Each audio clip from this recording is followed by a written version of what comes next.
시간에는 먼저 우리 송일현 목사님께서 기조 발언을 좀 해주시면 고맙겠습니다. 네. 송 목사님 박수 한번 치죠. 박수. 할렐루야.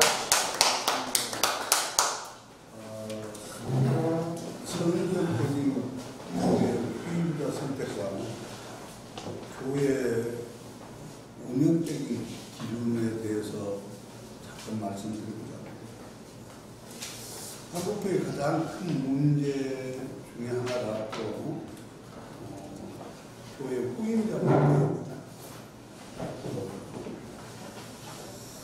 한국교회 계획과제로 후임 목사 선택이 정상적인 청빙이냐 세습이냐 문제로 찬반 여론이 많습니다. 이와 같은 예전 통합뉴스 대표 강승국 목사님은 교회 후임자 선택은 성경을 기준하여 청빙해야 한다고 주장했습니다. 성경으로 돌아가야 된다는 것이 누구나 알고 있는 일인데 그렇게 되지 않고 있다는 게 문제입니다. 또한 교회 목회자 선정 과정에는 최근 10년간 엄청난 문제로 이슈화되어 한국 교회가 세상의 각종 종교 중에 가장 많은 빛과 소금의 역할을 감당하고도 공원도에 대해서는 제대로 평가를 받지 못했던 것이 사실입니다. 교회 계획에 대한 문제 중에 하나는 교회 중 대형 교회의 개척 1세대 목회자가 은퇴하고 교회 후임자 선정 문제와 선정 이후 다양한 교회 혼란의 문제고 사회적 언론이 교회에 대한 부정적인 보도를 통해 크게 영향을 주어서 사회적인 교회 위상 토락이 전도 방해와 연약한 교회 성도들의 교회 이탈로 심화되어지고 있는 게 사실입니다. 바로 어제 우리 한기부 주최로 목양교회에서 열린 교회 개혁과 부흥 세미나에서 전 장신대 총장 김명용 목사님은 신학과 교회 성장을 주제로 기쁨의 신학과 기쁨의 교회에 대하여 복음은 진정한 기쁨이 있어야 기쁨이 넘치는 교회가 되어야 한다고 강조했습니다.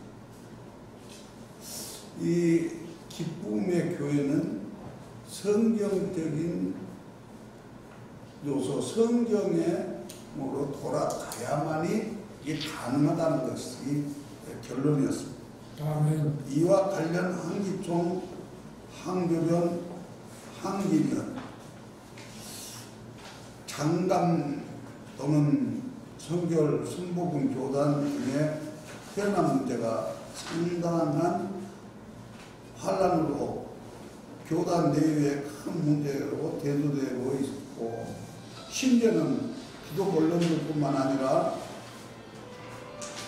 일반 사회 언론까지 제대로 된 교단 헌법과 내용을 분석지도 않고 유명세를 타고 있는 목사님들을 초청하여 일반적으로 북한에 대한 우리가 쓰는 용어인 세습이라고 주장하는 것에 확산되면서 그것이 사실상이냐 신자들이나 불신자들에게 오해를 주고 있으면서 교회가 지탄을 받고 있는 현실입니다.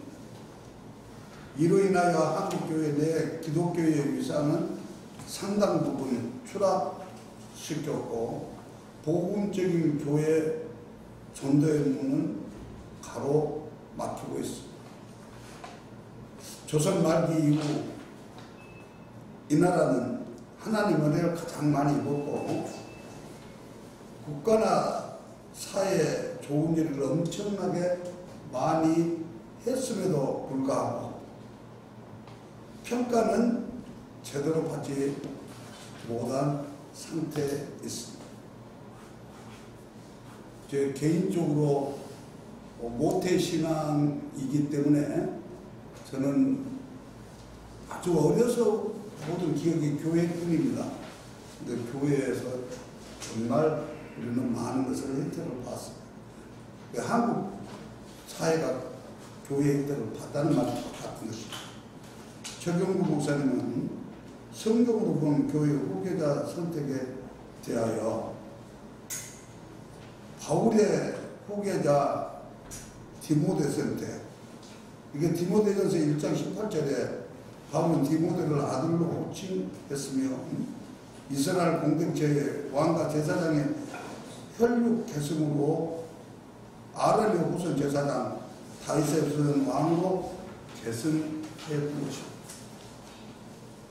교회는 세상에 보는 관점과 전혀 다른 데 있습니다.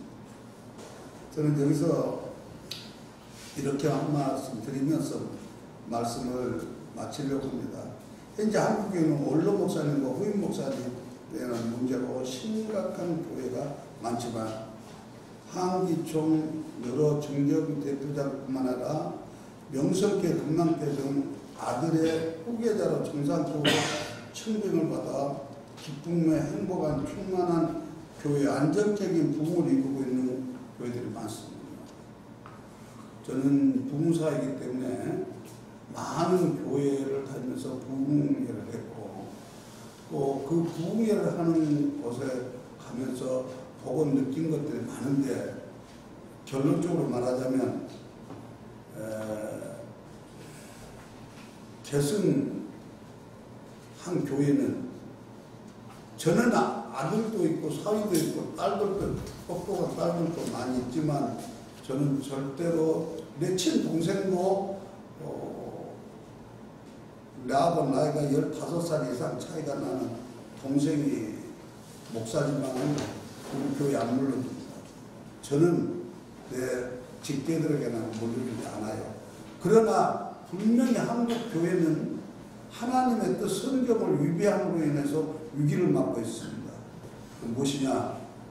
승계를 잘하고 있는 교회는 부흥이 되고 청빙하는 교회들은 부흥이 되지 않고 문제가 되어서 교회가 산산조각이 나고 있다는 사실들을 우리는 느껴야 됩니다.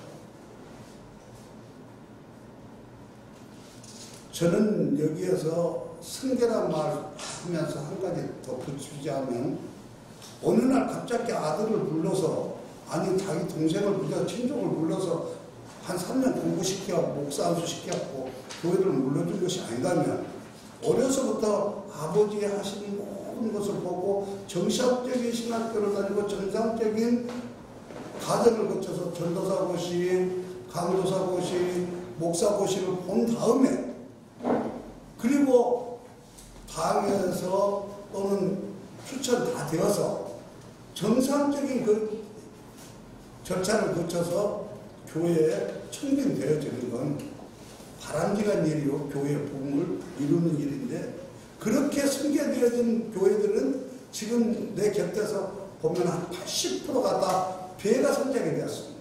그런 예를 많이 들어드릴 수가 있는데 지금 여기 공개석상에서 말하기는 어렵지만은 수많은 교회들이 제 주위에서 아들들에게 승계해갖고 부흥된 교회들이 많습니다. 그런데 청백해갖고 박사님 청백하고 어디서 청백하고 청빙받아서 하는 교회들 지금 70%, 70%가 교회 같다. 싸움이 나고 다툼이 나고 문제가 생겨서. 그런데 이 사건이 어떻게 봐야 되겠느냐.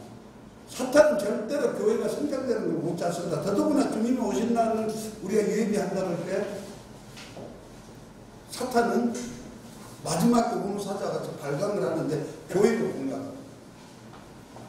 그래서 저는 이런 자리에서 말씀드리고 싶은데 한국교회가 성경으로 돌아가고 그리고 사탄들의 소리에 세상 사람들의 소리에 세상 사람들의 구미에 맞추는 교회가 되지 않고 하나님의 뜻에 맞추는 하나님의 뜻을 받드는 교회가 되어 지기를 진심으로 바라면서 오늘 이렇게 기조발언을 하게 했습니다. 감사드립니다. 고맙습니다. 네, 그 말씀 대단히 감사합니다. 자, 이 시간에는 오프닝 멘트로 모두 발언으로 현재 한국교 현주주에 대해서 우리 박광재 목사님께서 말씀해 주시면 감사하겠습니다. 감사합니다. 지금 우리 한국교회는 마르틴 루터가 종교를 개혁할 때 그 당시에 부패상보다도 더 큰 부패상이 있다고 연연을 하고 있습니다. 마르틴 루터가 중세교회를 개혁하게 된 도화선이라고 하는 것은 성직 매매입니다. 성직을 매매하는 것, 이것은 하나님의 뜻에 어긋나고 성경의 원리에도 어긋나는 것이기 때문에 성경으로 돌아가자 또는 초대교회로 돌아가자 하는 차원에서 목숨을 걸고 종교 개혁을 했습니다. 그래서 프로테스탄트, 리폼메이드 처치, 개혁교회가 이 땅에 나타나게 된 것이지요. 이 500년이 지나고 502년째 되는 현 시점에서 우리 한국교회를 돌아볼 때 500년 전 그 중세교회 타락상을 그대로 답습하고 있기 때문에 우리 한국교회는 정말 이 시대에 획기적 제2의 종교개혁의 운동을 일으키지 않으면 안 되겠다 하는 일에 모두가 공감대를 가지고 있는 줄로 알고 있습니다. 지금 우리 송기련 목사님께서 한국교회의 문제점, 특별히 후계자 문제 또는 몰로 목사를 추대하는 이런 과정에서 여러 가지 잡음이 일어나고 하나님의 영광을 가리고 우리 한국교회가 그것 때문에 많이 손해를 보는 또 세상으로부터 신이 밟히는 이런 일들을 염려하셨습니다. 그러든 우리 한국교회가 이 시점에서 개혁해야 할 그런 과제들이 많이 있습니다만 저는 한국교회의 영적 지도자들을 선출하는 과정에서 부교와 같이 중세교회와 같이 세속적인 금권 불법 타락 선거라든지 성직 매매를 완전히 근절해야 한다. 저는 그렇게 생각을 합니다. 이거 하나만 개혁을 해도 한국교회의 거의 7, 80% 내지는 90%의 개혁은 이루어지지 않겠느냐 하는 그런 기대를 가지고 있습니다. 네, 좀 말씀 감사하고요. 한국교회가 머리 깎인 삼손처럼 힘을 잃고 조롱을 당하면서 비웃음을 당하고 있는 현실은 무엇 때문이라고 생각하십니까? 여러 가지 요인이 있겠지만 저는 세 가지를 말씀드리고 싶습니다. 첫째는 세속주의입니다. 세속주의. 이 세속의 모든 문화, 제도 이런 것들이 교회에 들어와서 세속화시키고 있습니다. 하나님께서 노아의 방주를 지으라고 명령하실 때 욕천으로 방주 안팎을 전부 쌓아놓고 했어요. 그거는 배에 물이 들어오면 침몰하기 때문이죠. 그러니까 우리 교회는 세상과 구별돼야 하고 또 세속의 문화가 혹은 제도가 이런 것들이 교회에 들어오면 교회는 침몰하게 되어 있습니다. 지금 한국교회는 너무나도 세속적, 세속을 따라가는 이 세속을 사실 어떤 문화를 정복하고 또 지배하고 다스리고 우리 기독교 문화로 이끌어와야 되는데 기독교회는 세속을 따라가요. 이 세속화, 이것이 한국교회의 쇠퇴의 원인이다 저는 생각을 하고요. 두 번째 원인은 개인주의입니다. 개인주의. 민주주의가 개인의 자유를 사실 보장하고 있고 또는 우리가 또 어떤 의미에서는 개인의 자유, 평등 이런 것을 존중하는 것 좋은 것이지요. 그런데 우리 기독교회는 하나님 중심주의가 되어야 합니다. 신본주의, 신주주의, 또 신정정치를 이루어야 되는데 민주주의 영향을 받아서 교회에서 다수결 선거를 하다 보니 여러 가지 영향으로 개인주의가 팽배해졌어요. 이것이 한국교회 쇠퇴의 두 번째 원인이 아닐까 생각해보고, 마지막 세 번째 원인은 경제적으로 부흥하다 보니까 황금 만무니즘이 한국교회를 지금 아주 침식하고 있는 모습을 봅니다. 아까도 말씀을 드렸지만은 교단장을 선출하는 과정에서 또는 개교에서 장로를 장립하는 과정에서 돈을 살포한단 말이죠. 금품을 살포해요. 그래서 성직매매가 지금 자행되고 있는데, 종교개혁자들은 성직매매에 대해서 신랄하게 비판하고 정죄했습니다. 뭐라고 했느냐? 기독교의 최고의 이단, 가공한 이단은 성직을 매매하는 것이다. 이 성직 매매를 금해야 되잖아요. 우리 웬만한 우리 한국교회 총회에서는 대부분 총회자, 임원들 되려고 하면 엄청난 돈을 쓰고 있는 만모니즘 그 시대를 맞이하고 있어서 한국교회가 빛을 잃고 맛을 잃고 밖에 버려지기 밟히고 있습니다. 저는 아까도 말씀을 드렸지만은 옆에 계시는 우리 송일현 이사장 목사님께서 세계기독교연합회 총회를 만드시고 또 이제 추진해 가시는 과정에서 교회나 노회나 총회가 성경의 방법인 제비뽑기 제도, 모든 결정 주께서 하시고, 제비는 사람이 뽑지만 모든 작정은 여호와 하나님이 하신다고 하셨기 때문에 이 선거 제도를 계속 시행하시는 동안 하나님께서 목사님이 세우신 세계기독교연합총회를 축복하실 것이고 부흥하실 것이다, 그런 생각을 하고 한국교회에 정말 선한 영향력을 끼치고 아름다운 모범을 보여주시면 감사하겠다, 그런 기대를 가지고 말씀을 부탁을 드립니다. 네, 좀 말씀 감사하고요. 그렇다면 세습주의와 인본주의와 황금 만무니즘 이런 것이 한국교회를 부패하게 만든 주범이다, 이런 말씀을 하셨는데, 그렇다고 하면 한국교회가 어떻게 해야 제2의 종교 개혁을 일으킬 수 있을까요? 간단하게 말씀해 주시겠어요? 예. 종교 개혁이라고 하는 것은 성경으로 돌아가는 거 아니겠습니까? 네. 구교가 중세교회가 성경에서 이탈했단 말이죠. 그러니까 성경으로 돌아가자. 그것이 종교 개혁자들의 조직 구호였습니다. 그러니까 우리가 성경으로 돌아가야지요. 목사님 말씀하셨듯이 후계자 천명이라든지 원로 목사 추대라든지 성경의 방법대로 하면 아주 개혁이 되리라 저는 확신하고 있고요. 두 번째는 개혁이라고 할 때에 종교개혁은 초대교회로 돌아가는 겁니다. 초대교회 120문도들이 11사도들이 했듯이 그 초대교회의 모습으로 다시 돌아가는 것, 개혁이죠. 세 번째는 우리 한국교회적으로는 주 1907년에 평양 장대영 교회에서 영적 대각성 회개운동이 일어났습니다. 그래서 우리 한국교회가 지금 135년 동안에 부흥과 성장을 이루었는데, 이 시점에서 지금 중세교회와 같은 그런 전철을 밟고 있으니까 이 영적 대각성 회개운동, 이것이 일어나야만 한국교회가 희망이 있다, 그렇게 생각을 합니다.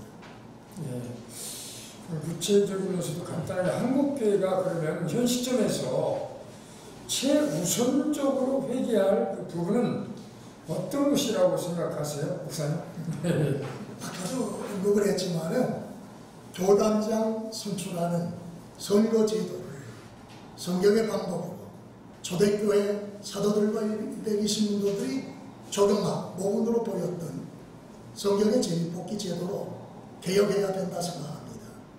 저희 교단 예장합동 총회에서 새천년을 맞이해서 제85회 총회, 진주교회 김동원 목사님이 총회장으로 계실 때, 지금은 고인이 되셨지만은 옥환은 목사님과 교갱협 위원들이 그 현장에 참여해서 끝나는 시간까지 끝까지 남아서 총회의원 선거 제도를 성경의 방법대로 제비뽑자 해가지고 만장일치 결의를 했어요.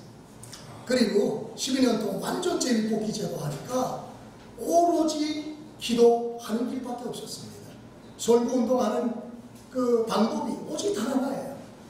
선택과 결정의 주권이 주님께 돌아갔으니까 주님께 제가 부총회장, 총회장, 임원 되게 해주십시오 하고 기도할 뿐 아니겠습니까? 기도만 했고 일체 돈을 쓰지 않았습니다. 한 푼도 쓰지 않았습니다.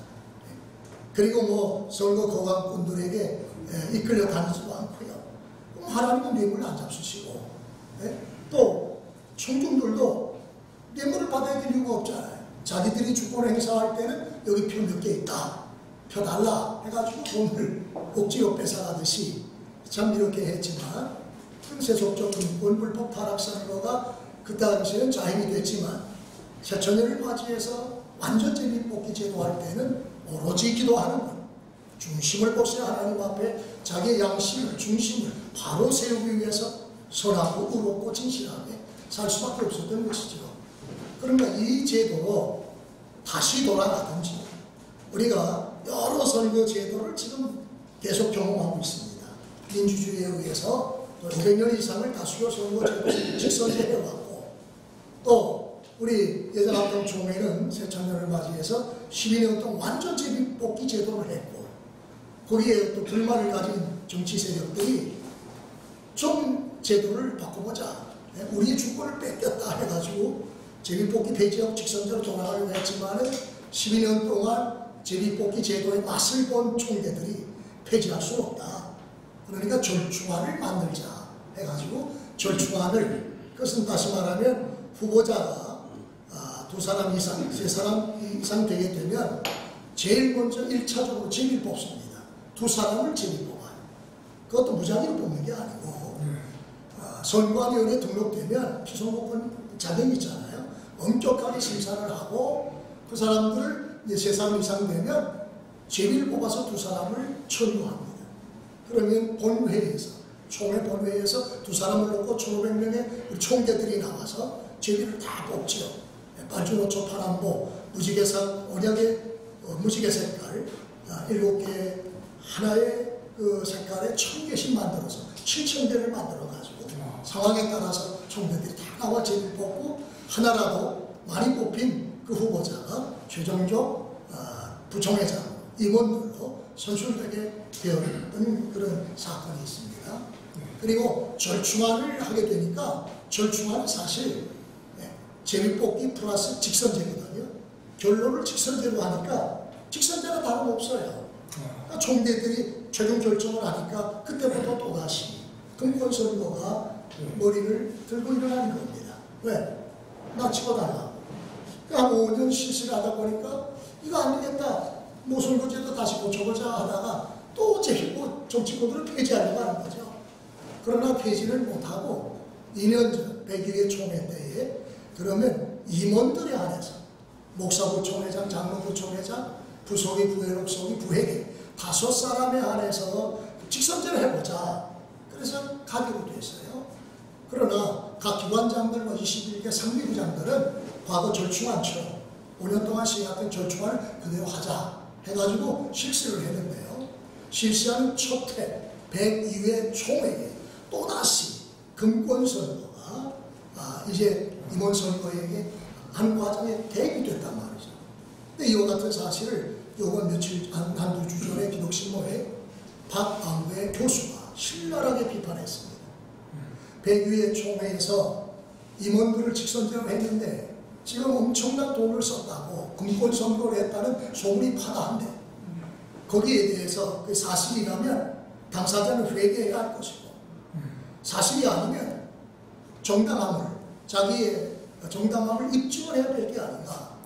지금 이런 소문이 있는데도 어느 누구 하나도 그 변명할 사람도 없고 하니 빨리 규명해서 이런 금권선거가 다시는 총회에 발붙이지 못하도록 하자는 오피니언의 글을 쓴 것을 제가 보았습니다. 그런데 어떻든 그것은 당사자가 회개해야 될 문제고요. 이렇게 해야 될 것 같아요. 사도행전 1장 20절에서 26절에 보면 마띠아와 요셉 두 사람을 철거하고 기도하고 제비 뽑아서 마띠아를 열한 사도의 수에 가입했듯이 최종 결정, 최후 결정을 주님께 맡기고 우리가 할 일은 다만 충분한 자격을 갖춘 사람을 철거만 하는 겁니다. 하나님 앞에 요셉과 마띠아처럼. 그리고 기도하고 제비 뽑으면 하나님이 필요한 일꾼을 그의 때마다 세워주신다. 저는 그렇게 확신을 하면서 이것이 한국교회 그 제도의 개혁이 제일 개혁, 한국교회 개혁의 우선 과제가 되어야 하겠다. 그렇게 생각을 합니다. 네, 좀 말씀 감사하고요. 마지막으로 아까 한기부 송일은 이사장님께서 성경적인 교회 후임자 선택과 교회 운영 기준에 대해서 이제 말씀을 하셨기 때문에 우리 박광재 목사님께서는 이제 후임자 청구 문제 해결을 위해서 하고 원로 목사 추대와 관련해서 간단하게 1분 안에 좀 간단하게 말씀해 주시면 고맙겠습니다. 감사합니다. 예. 제가 6월 12일자 기독신문에 전면 광고를 했습니다. 내게 주신 은혜를 무엇으로 보답할고 제가 70년 이제 되고 금년이 이제 저의 목회 사역을 마무리하게 됩니다. 그래서 자연히 후임자를 준비해야 되지 않겠습니까? 그리고 또 저의 은퇴하게 됨에 따라서 원로 목사로 추대하는 두 가지 문제가 있어서 이것을 저는 성경의 방법대로 제비를 뽑아서 하나님의 뜻을 따르겠다. 이것이 우리 한국 교회의 가장 문제가 되고 있거든요. 원로 목사를 세움에 있어서 성도들은 부담을 좀 느끼는 게 사실입니다. 은퇴 후에도 계속 지원을 해드려야 되니까 반대할 수도 없고 찬성하기도 어렵고 성도들이 참 입장이 난처한 거죠. 또 목사의 입장에서도 하나님께서 결정해 주시면 원로하라 라고 재미 뽑아주시면 당당히 할 수 있고 은퇴해라 은퇴하면 되는 거예요. 이런 가지 필요 없다고 생각해요. 그렇게 되면 교회가 평안하죠. 성도 입장도 난처하지 않죠. 영적 권위도 생기는 것이죠. 그래서 저는 40년 목회를 한 교회에서 했는데 우리 법대로 하면 뭐 20년에 한 번씩 원로 목사가 되니까 두 번도 할 수 있기 때문에 우리 사랑하는 선후배들이 목사님 절대로 제비 뽑지 마십시오. 그렇게 말하지만 저는 공개를 했어요.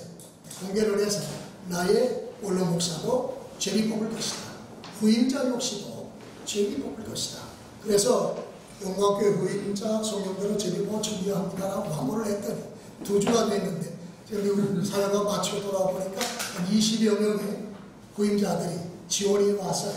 아주 대단한 학박사들, 교수들, 대단한 사람들이 와서 제가 대략 지원서를 훑어보니까 누구를 선택해야 될지 모르겠어요. 워낙 실력이 대단한 사람이라서 그래서 우리는 기껏해야 사람의 외모밖에 더 보겠습니까? 하나님은 중심을 아시니까 우리 교회 형편도 미래도 과거도 현재도 다 아시니까 하나님께 다 맡겨드리자.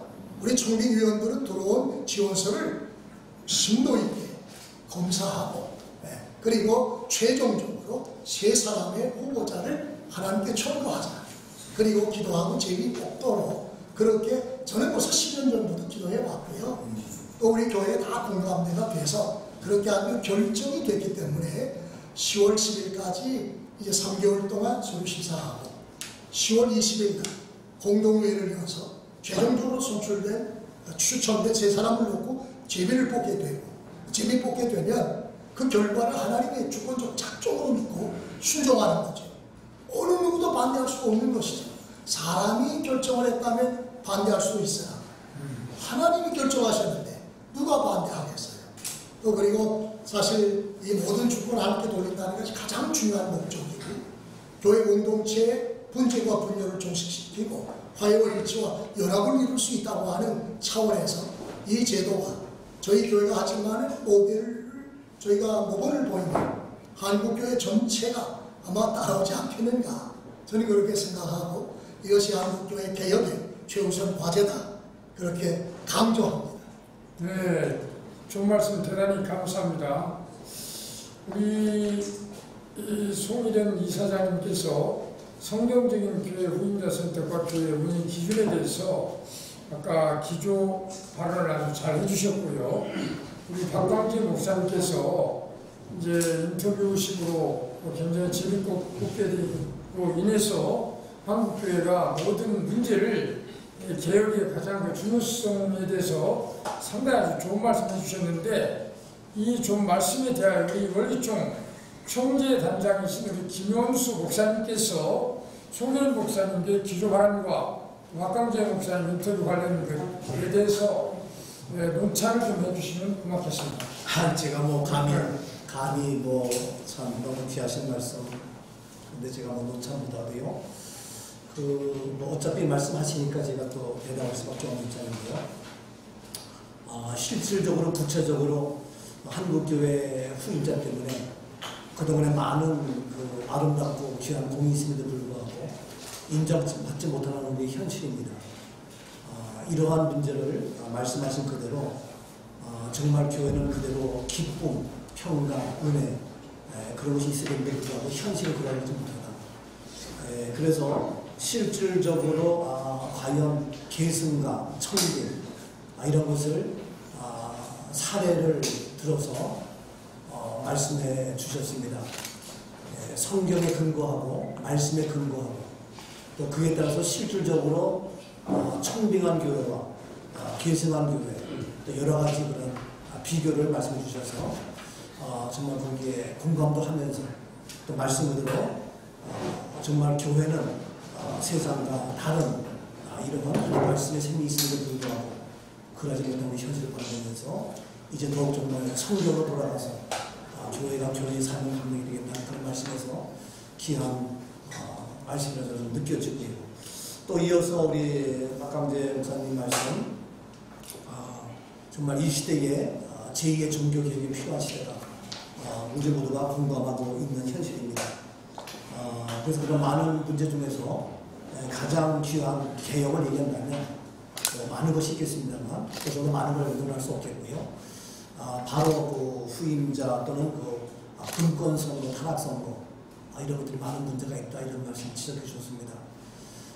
저도 개인적으로 제가 말씀드리고 싶은 의견은 좀 완전하면 감리교단이 제 소속이기 때문에 4년의 감독회장을 만들면서부터 지금까지 쉬지 못하고 계속 법적 싸움으로 현 감독회장도 사실은 선거무효입니다.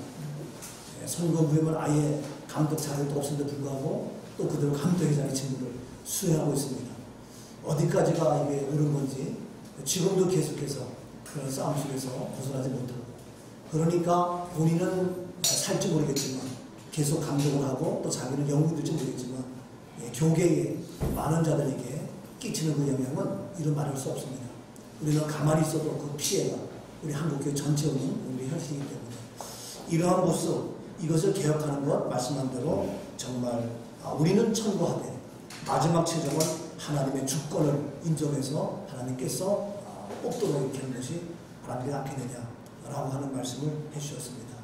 우리 두 분 다 너무 귀한 말씀이고 존귀한 말씀인데 저는 여기 저도 적극 동조하고 공감합니다만 그런데 감히 말씀드린다면 제 개인적인 또 의견을 얘기한다면 다 옳지만 그러나 그것이 과연 현실적으로 이루어지겠느냐 물론 지금 모델로 이렇게 하고 계십니다만 그렇다고 정말 많은 교단의 그것이 물론 오랜 세월이 지나야 되겠습니다만 그에 따르면서 과연 어떻게 하겠느냐 하는 그런 생각을 보면서 제가 감히 말씀드린다면 제 개인적 생각으로는 우리의 현 사회의 현실을 정확히 짚으셨습니다.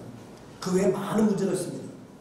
이런 것들은 어떤 교단의 어떤 단체의 모습도 있지만 사실은 개인입니다.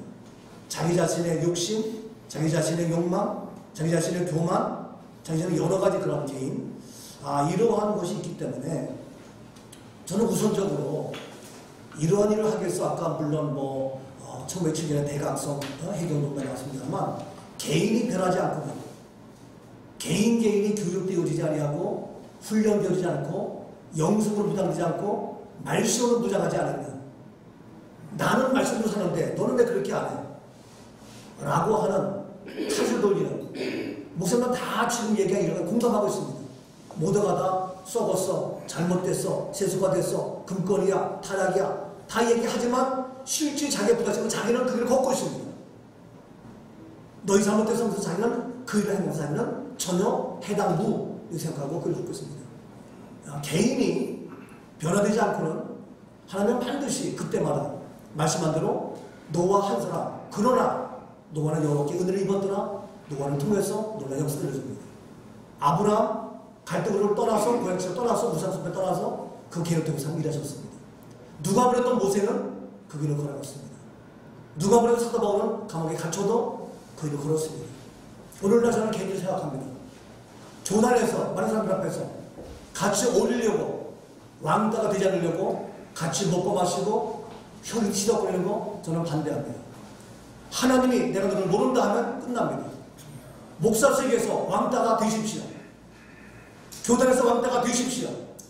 그리고 하나님 앞에 인정받는 자가 되자.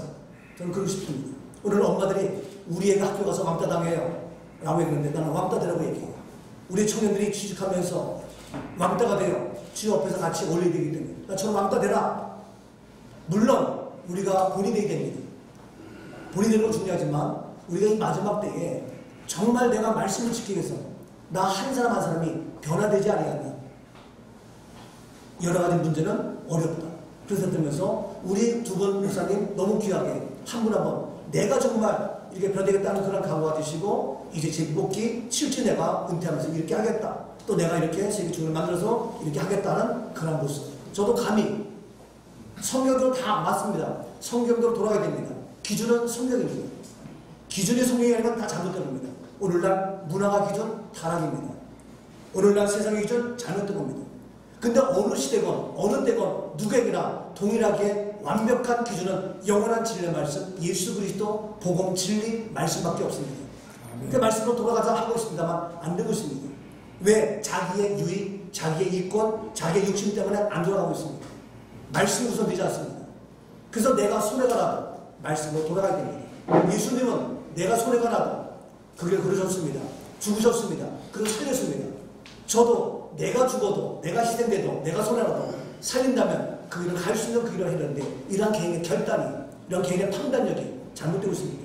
그래서 목회자가 오늘 우리가 판단력이 그려지면 결단이 그려지면 문제가 심각하다. 근데 우리의 판단의 기준은 뭐냐? 말씀만 바이블이다.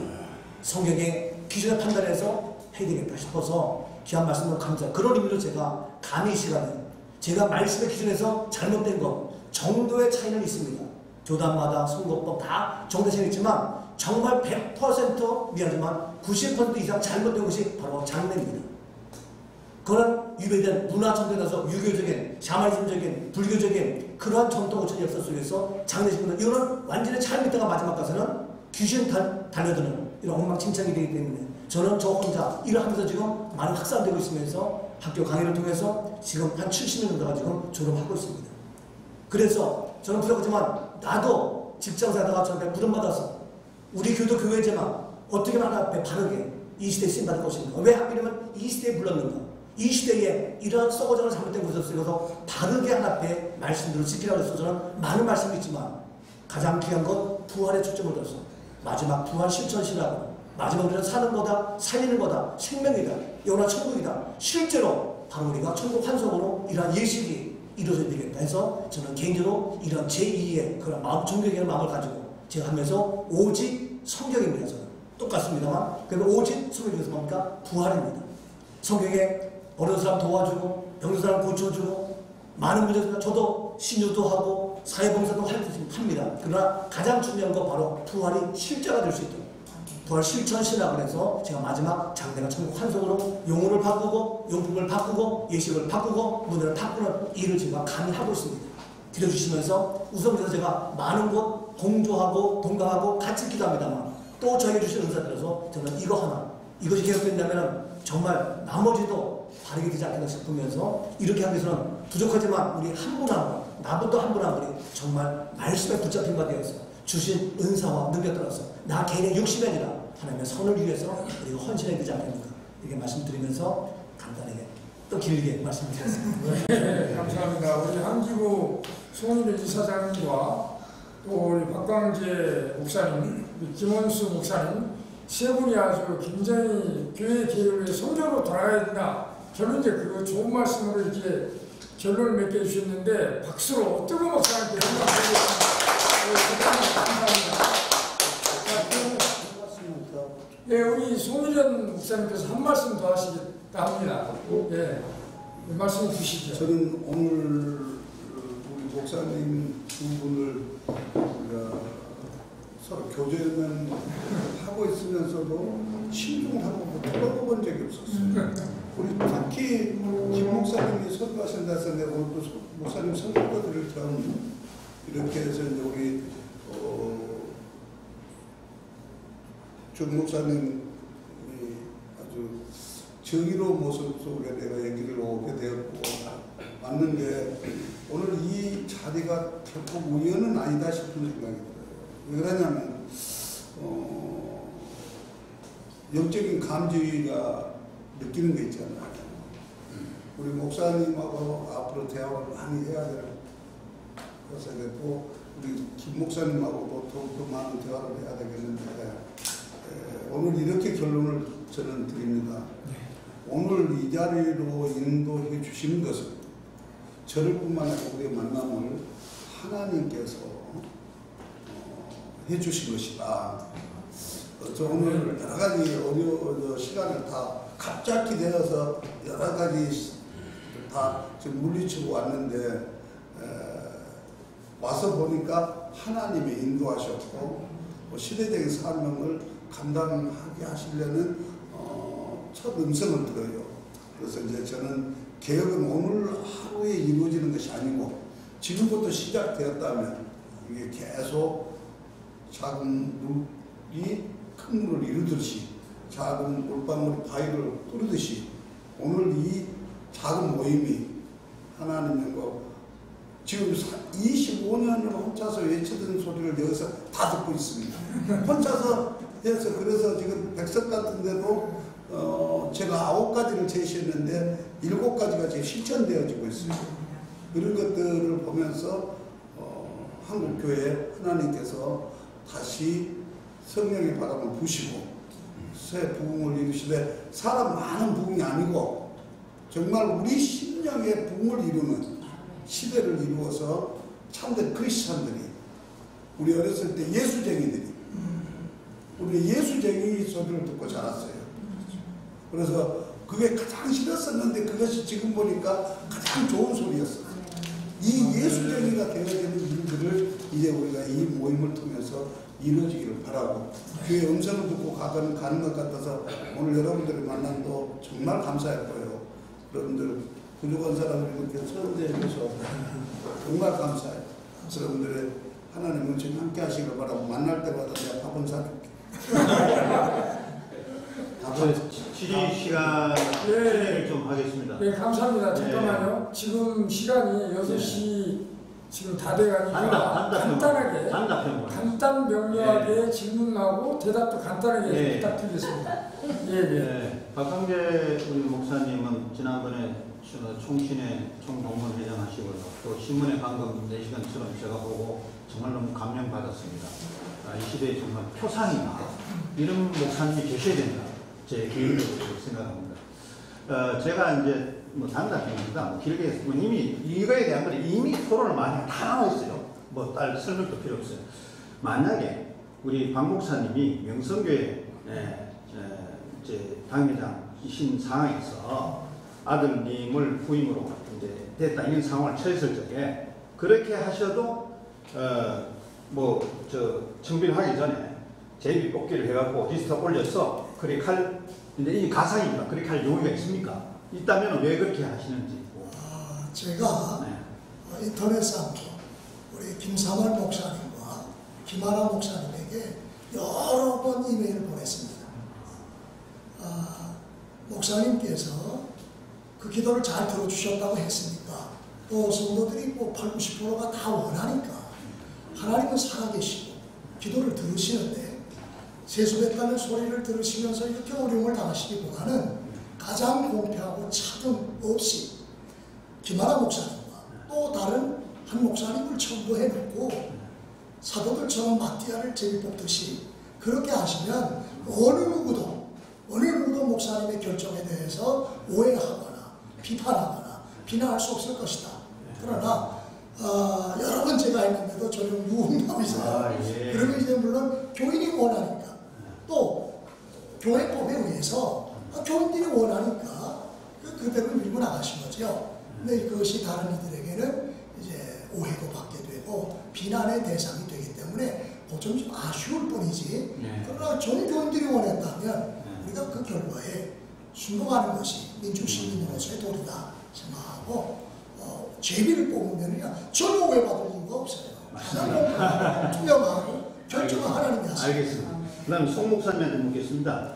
연세중앙교회의 목사님이 거기는 뭐 빚이 많다고 해서 그것도 2세대가 역시 마찬가지로 아마 이제 승계를 연결된 것 같습니다. 만약에 홍 목사님이 자제분이 이제 가사입니다. 연세중앙교회 같은 큰 교회를 하고 있고 빚이 엄청 많다. 그래도 아드님한테 물려주시겠습니까?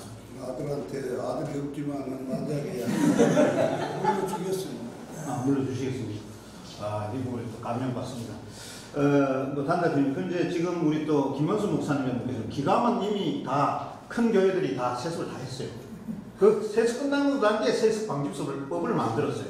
그런데 이제 김원수 목사님이 하려면은 그 법에 의해 갖고 굉장히 제재가 좀 있을 겁니다.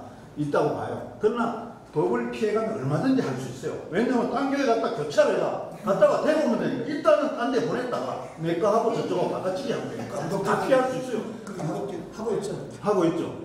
근데 이제 김원수 목사님 자제분이 또 뭐 목회를 하는지 모르지만 가상입니다. 만약 기관에서 내가 교회를 아주 성공했다. 이게 다 돈입니다. 재산입니다. 재산이 없으면 그런 욕심이 없어요. 그걸 유지시키고 또 사후 관리를 받아야 되니까 내가 편안해야 되니까 이걸 또 공식으로 다 하고 있는데 김 목사님도 만약 자제분 있으면 기관에 안 하실 겁니까? 하실 겁니까? 제 아들은 네. 지금 목회를 하자고 직접 하고 있습니다만 저는 반드시 나이가 한 50인 되는 한다고 생각합니다. 그런데 똑같은 오늘날 여러 가지 지지고 먹고 싸우는 목회 원치 않습니다. 이렇게 목회를 교회를 차려 그런 거 싫습니다. 그렇기 때문에 지금 안 합니다. 안 하고 제가 볼 때는 본인의 결정이지만 나중에 50대 좀 하지 않겠다는 생각을 좀 기대합니다. 그런데 그럴 때에 저는 큰 교장한 게 따지지 않습니다. 본인이 주신 은혜대로 은사대로 합니다. 개초 어려운 교회 얼마나 멋집니까? 주님 위해서 고생이 아닙니다. 간증입니다. 자랑스럽습니다. 큰 교회 그건 누구 못해요. 원치 않습니다. 그렇기 때문에 그러한 것이 저에게 저는 전혀 문제 안 되고요. 문제는 다시 얘기지만 개인의 성향입니다. 아까도 판검사가 성향에 따라서 결정하는데 이게 문제입니다.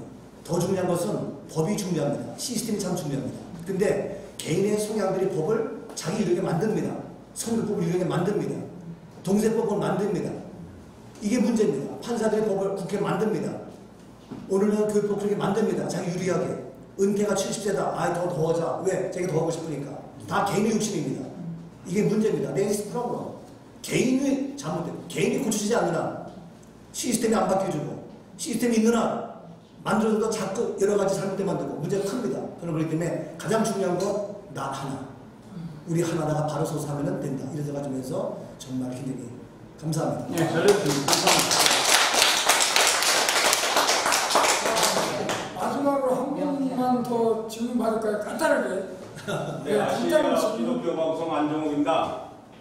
지금 그 한기총에서 이슈가 되고 있는데요. 지금 청와대 문재인을 하야를 하는 우리 정광 목사님께서 지금 외치고 있는데 기독교인으로서 1200만 기독교인으로서 대표로 우리 박 회장님께 한 말씀 한 말씀 해주시면 감사하겠습니다. 정광훈 목사님이 한국교회를 생각하시고 우리 한국을 생각해서 나름대로 주신 사명이니까 그렇게 하거나 저는 그렇게 생각을 합니다. 또 반면에 반대하는 분들도 계시지만 하나님이 사명을 주시면 목숨을 걸고 선한 일을 의로운 일이라면 해야 하는 것이 목사의 사명이다 생각을 해서 비난하고 싶은 마음이 없습니다. 그러다고 적극적으로 찬송하지도 않습니다. 그게 제 입장입니다. 감히 바꾸니까요. 제가 죄송합니다. 공개상 조심스럽습니다만. 그렇죠. 전광훈 목사가 지금 이야기하고 있는 하해를 떠나서 그분에 대한 애국심, 그분이 이승만 대통령 비롯해서 여러 가지 전직 그런 대통령들 굉장히 나라를 사랑하면 저희 이상입니다. 저는 그러한 강한 것이 있기 때문에 지금도 현 정권에서 많은 문제가 있기 때문에 그렇게 한다고 생각합니다. 그래서 저는 그분만큼 나라를 사랑하고 아끼는 분도 많지 않다고 생각합니다. 저는 그런 면에서는 그분의 그러한 의지, 그러한 자세, 저는 억울해합니다. 근데 문제는 그분에 대해서 지금 말씀한 대로 좀 그런 것이 있겠구나, 좀 과하다 이런 걸 느낄 수가 있습니다. 근데 가장 큰 문제는 그것 때문에 교회가 서로 비난합니다. 원로들이 저는 개인적으로 거기 원로들 잘 압니다. 신경과 감독들 다 나옵니다. 원로들만 조용히 만나서 밤새서 기도하고 같이 얘기하고 이러는데 같이 공개적으로 발표하면서 비난하고 헐떡합니다. 말씀은 하나입니다. 처녀가 애를 임신해서도 요셉은 말하지 않았습니다. 가늠한 주님 말하지 않았습니다. 이게 성경입니다.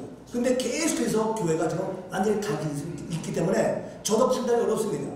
전가면서 따를 것이냐, 입할 것이냐, 귀할 것이냐. 제가 오늘 목사님들이 정말 빤스 목사한테 막 욕을 하더라고요. 저는 깜짝 놀랐어요. 맞아요, 그런 그거하고 진리는 별개입니다. 근데 목회들이 분명한 판단력이 없습니다. 그 사람 과거 그렇기 때문에 지금 다 나쁘다. 아니면 그때는 잘못된 거지만 지금 이 얘기는 그런 판단할 수 있었는데 그런 분별력이, 판단력이 약합니다. 그래가지고 다 합니다. 그러면 저도 과거 들추자면 어떻게 됩니까? 이런 모습 보면서 저는 그분을 지지하고 간다는 것도 아닙니다만 가장 중요한 선은 이런 것 때문에 우리 교회가 같이 모여서 기도하고 하는 건 필요합니다. 근데 언론 열가지고 그냥 하면서 TV 나오니까 영웅된 것처럼 그건 아니라고 생각합니다. 그런 의미로 저는 그분 지금 강조하는 그런 거 인천 3사천에 그런 메가당 울림이 나잖아요. 그분 생각 때문에 막 그렇게 하는 거는 조금 과한 것도 있지만 그러나 그분이 나가는 그 마음을 저는 인정한다. 그렇지만 좀 과한 것도 있다 하는 인지되지만 그것 때문에 교회가 막 비난하고 딴소리 욕하는 것은 더 큰 문제가 혼란되기 때문에 이 나라가 심각합니다. 분열은 아닙니다. 네, 좋은 말씀 감사합니다. 이 시간 우리 박재춘 목사님, 신이신 박재춘 목사님께서 식사 기도를 해주시면 고맙겠습니다. 네. 걸어가신 하나님께서 교계에 여러 언론 단체가 있지만 오늘 이 자리에 귀한 언론인들을 초청해서 또 교계 중요한 직책을 맡고 계시는 몇 분 목사님을 모시고 현재 우리 한국 교계의 여러 가지 문제에 대한 의견을 나누게 된 것을 감사합니다. 하나님께서는 결코 선교 대국인 조국 대한민국을 버리시지 않으리라는 간절한 믿음을 모든 성도들과 목회자들이 가지고 있습니다. 목회자들의 부패, 탐욕 이러한 것들을 다 내려놓고 이제는 새롭게 혁신되고 개혁되는 놀라운 기회가 되도록 인도하여 주시기를 원합니다. 언론도 하나님의 말씀 위에 서서 올바른 언론의 정도를 걸을 수 있도록 도와주옵소서. 귀한 음식은 저희들의 건강을 위해서 희생되는 것처럼 저희들도 건강한 몸으로 하나님의 영광을 위해서 우리의 귀한 삶을 살아드릴 수 있도록 인도하여 주옵소서. 예수님의 이름으로 감사드리옵나이다. 아멘. 오늘 정말 하나님께서 기 쓰시는 훌륭한 송 목사님, 박 목사님, 김 목사님, 또 우리 박 목사님, 또 우리 기자 여러분, 언론 여러분 모두 좋은 말씀 해주시고 잘 취재해 주셔서 대단히 감사합니다. 박수로 함께 응원합니다. 고맙습니다.